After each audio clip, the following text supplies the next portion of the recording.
Halo Sobat Cek Faktaid, bulan September tahun 2025 akan jadi bulan penuh gairah bagi pecinta sepak bola tanah air, khususnya masyarakat Jawa Timur. Bayangkan, dalam waktu yang hampir bersamaan, dua event besar akan digelar. Garuda Champions Series 2025 untuk timnas senior di Surabaya dan kualifikasi Piala Asia U23 2026 Grup J untuk Garuda Muda di Sidoarjo. Dua ajang ini bukan hanya pertandingan biasa. Bagi timnas senior, ini kesempatan untuk mengasah strategi jelang ronde keempat kualifikasi Piala Dunia ke-2026. Sementara untuk timnas U23, laga di Sidoarjo akan jadi penentu apakah mereka bisa lolos ke Piala Asia U23 2026 atau harus gigit jari lebih awal. Nah, menariknya lagi, kedua event ini dipusatkan di Jawa Timur, sebuah provinsi yang sudah lama dikenal sebagai salah satu pusat supporter sepak bola paling fanatik di Indonesia. Bagaimana persiapan kedua event ini? Apa saja tantangan yang dihadapi? Dan seperti apa harapan publik terhadap Garuda Senior maupun Garuda Muda? Yuk, kita bahas tuntas Garuda Champions Series 2025. Ujian serius untuk timnas senior. Timnas Indonesia Senior dijadwalkan menggelar dua laga internasional resmi dalam agenda FIFA Matchday di Stadion Gelora Bung Tomo GBT, Surabaya, pada 5 dan 8 September tahun 2025. PSSI menamakan event ini sebagai Garuda Champions Series ke-2025. Awalnya, publik sudah menaruh ekspektasi tinggi karena lawan yang dipilih adalah Kuwait dan Lebanon. Alasan pemilihan ini jelas.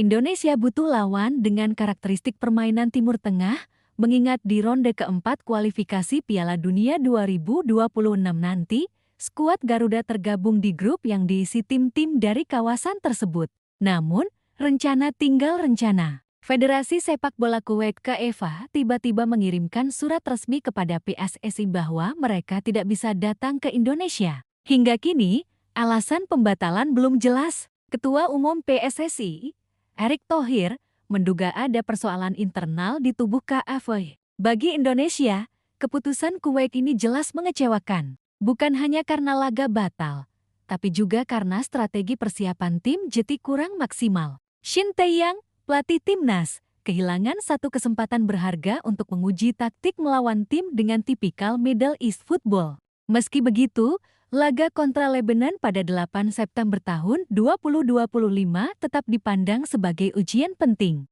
Lebanon dikenal sebagai tim dengan fisik kuat, organisasi pertahanan rapi, dan transisi cepat. Mereka bisa menjadi cerminan lawan-lawan Indonesia di ajang kualifikasi nanti. Dukungan supporter di Surabaya meski satu lawan batal, antusiasme publik Surabaya tetap tinggi. Stadion Gelora Bung Tomo hampir pasti akan dipadati puluhan ribu penonton. Kita tahu, Surabaya adalah rumah dari bonek, salah satu basis supporter terbesar di Indonesia. Setiap kali timnas main di GBT, atmosfer selalu luar biasa. Nyanyian, koreografi, hingga teriakan Garuda di dadaku akan memompa semangat skuad. Tidak hanya bonek, supporter dari seluruh Jawa Timur bahkan luar provinsi diperkirakan ikut hadir. Efeknya bukan hanya pada dukungan moral, tapi juga ekonomi daerah yang ikut menggeliat karena wisata sepak bola. Kualifikasi Piala Asia U23 2026.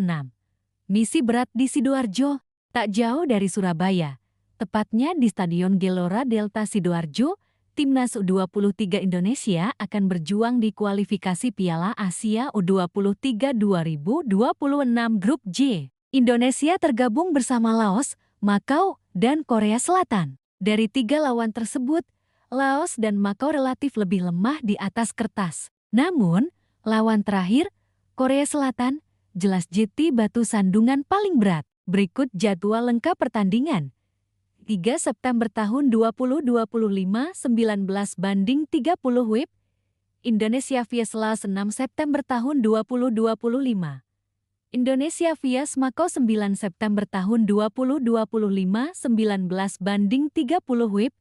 Indonesia vs Korea Selatan. Dari jadwal ini, Indonesia wajib menyapu bersih kemenangan atas Laos dan Makau sekaligus berharap bisa mencuri poin dari Korea Selatan. Pasalnya, hanya juara grup yang otomatis lolos ke putaran final. runner-up masih harus bersaing lewat jalur peringkat terbaik. Atmosfer Gelora Delta Sidoarjo bukan stadion asing bagi timnas usia muda. Dari era Evan Dimas dan kawan-kawan, di Piala AFF U19 hingga Piala AFF U16, stadion ini kerap jadi saksi lahirnya momen bersejarah. Tak heran, banyak yang menyebut Gelora Delta sebagai kandang keramat Garuda Muda. Dukungan publik Sidoarjo pun tak perlu diragukan. Masyarakat kota ini dikenal sebagai pecinta sepak bola sejati. Setiap laga timnas digelar, tiket hampir selalu habis, tribun penuh, dan atmosfer mendidih. Koordinasi pemerintah Jawa Timur persiapan dua event besar ini tentu butuh koordinasi ekstra. Joko Tutuko, Sekretaris Provinsi PSSI Jawa Timur, menjelaskan bahwa pihaknya sudah menjalin komunikasi dengan berbagai instansi, Dinas Pemuda dan Olahraga Dispora, Pemerintah Kota Surabaya, Pemerintah Kabupaten Sidoarjo, Pemerintah Provinsi Jawa Timur, Kepolisian Daerah Jawa Timur. Bahkan, pada 25 Agustus tahun 2025, Joko dijadwalkan bertemu Bupati Sidoarjo Subandi untuk membahas kelancaran event. Asprof hanya menyambungkan saja. Kalau teman-teman PSSI mau ke Kadispora kami sudah kontak, di Sidoarjo juga sama, ujarnya. Hal ini menunjukkan bahwa PSSI Pusat tidak bekerja sendiri. Ada peran penting Asprof sebagai penghubung komunikasi antar pemerintah daerah. Makna strategis dua event di Jawa Timur. Dua event ini punya arti penting bagi sepak bola Indonesia. Bagi timnas senior, jadi ajang uji coba untuk mematangkan strategi menghadapi lawan-lawan di kualifikasi Piala Dunia ke-2026. Bagi timnas U23, jadi penentuan tiket ke Piala Asia U23 ke-2026. Selain itu, event ini juga mempertegas peran Jawa Timur sebagai salah satu epicentrum sepak bola nasional. Dampak batalnya laga Kuwait. Meski antusiasme publik tinggi, ada catatan penting. Batalnya laga kontra Kuwait menimbulkan efek negatif. Dari segi teknis, Shin Tae yang kehilangan variasi uji coba. Dari segi psikologis, ada kesan timnas kena PHP. Dari segi manajemen, muncul kritik bahwa PSSI harus punya alternatif lawan cadangan. Namun, sisi positifnya, batalnya laga ini bisa jadi motivasi tambahan bagi skuad untuk tampil lebih baik melawan Lebanon, sekaligus menunjukkan bahwa Garuda tetap bisa terbang tinggi meski dihantam kendala. Harapan dan tantangan U23 Garuda Muda punya jalan terjal. Melawan Laos dan Mako harus dianggap sebagai menu wajib menang besar. Skor besar dibutuhkan untuk modal bersaing di klasemen runner-up terbaik. Namun, tantangan sesungguhnya ada di laga pamungkas Indonesia vs Korea Selatan.